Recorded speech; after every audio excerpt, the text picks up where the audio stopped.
My high school life changed the day my dad punished me publicly, humiliating me in front of everyone. It started with a phone call at 2 a.m. on a Tuesday. I'd been dating Jackson for 6 months when his ex-girlfriend decided to cause drama. She called my house in the middle of the night, pretending to be a concerned friend, and told my parents she'd seen Jackson and me at a motel. Complete lie. We'd never even been alone in his bedroom. But Dad answered the phone, and by morning he'd convinced himself I was some kind of delinquent. "Pack a bag," he said, storming into my room at dawn. "We're going for a drive." I thought maybe he was taking me to Jackson's house. Instead, he drove straight to the town square where the Saturday farmers market was setting up. Half our town shopped there, including most of my classmates' families. That's when I saw what he'd loaded in the trunk: a folding table, a handmade banner that read, "Lies have consequences," in bold letters, and a stack of flyers with my school photo on them and text underneath. "This is what happens when teenagers make poor choices." My stomach dropped to my shoes. "Dad, you can't be serious."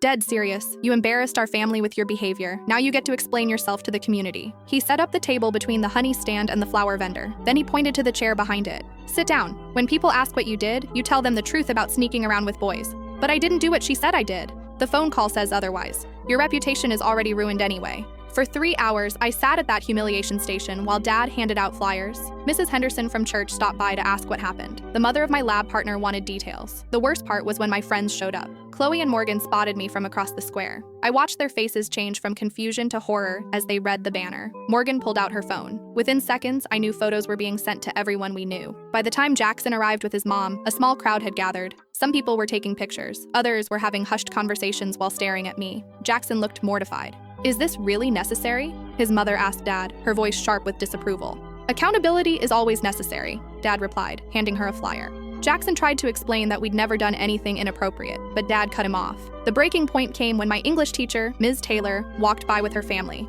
She recognized me immediately and came over. "Honey, what's going on here?" she asked gently. Before I could answer, Dad launched into his speech about teenage promiscuity and family values. Ms. Taylor listened with increasing alarm, then looked directly at me. "Is this something you want to be doing?" she asked quietly.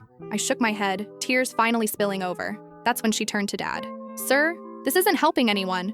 You're humiliating your own daughter." Dad's face went red, but he finally started packing up. The drive home was silent. Dad never apologized. A week later, Jackson's ex-girlfriend confessed to lying because she was jealous. Dad muttered something about misunderstandings, but still acted like I'd somehow brought shame on the family.